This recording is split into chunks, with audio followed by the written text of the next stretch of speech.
Halo, kembali lagi bersama saya di Akasa Channel.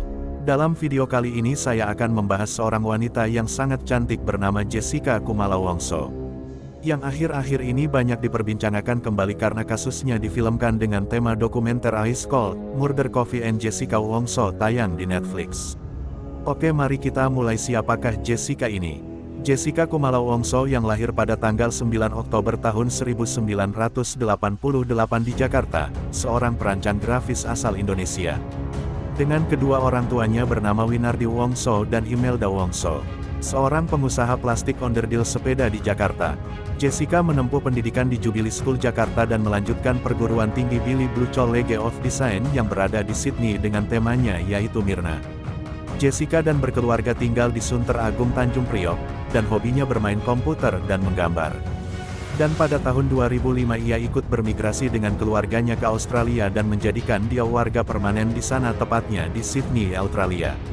Kehidupan di Australia. Perjalanan Jessica di Australia tidak semulus yang ia bayangkan, bahkan malah banyak kasus yang menimpa dirinya ketika di Australia. Kasus pertama yaitu ketika Jessica berpacaran dengan Patrick O'Connor, seorang pria berkebangsaan Australia. Namun hubungan mereka berjalan tidak mulus, banyak hal-hal yang membuat pacarnya tidak nyaman.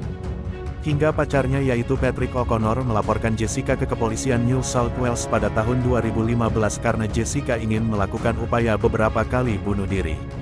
Kemudian kasus kedua yaitu ketika Jessica bekerja sebagai desain grafis di New South Wales Ambulance. Ia mengancam mantan bosnya sendiri yaitu Christy Luce Charter, dengan mengatakan, "Kalau saya mau bunuh orang saya sudah tahu pasti caranya, saya bisa menggunakan pistol dan saya tahu dosis yang tepat."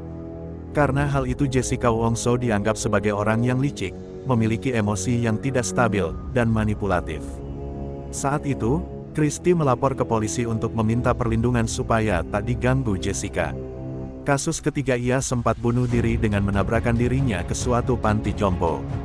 Dengan menggunakan mobil Audi, namun lagi-lagi lolos hukuman.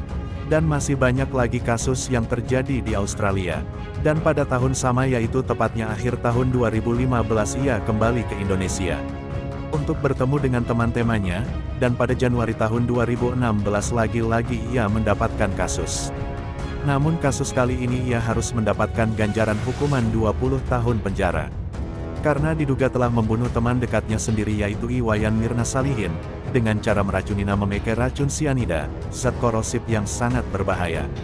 Tetapi kasus ini sangat rumit sampai memakan waktu 10 bulan dalam persidangannya, karena belum ada bukti kuat yang menunjukkan Jessica pelakunya, sehingga banyak sekali kontroversi dan konspirasi di masyarakat. Kemudian Netflix memfilmkannya dalam film berjudul, dokumenter Ice Cold Murder Coffee Jessica Wongso.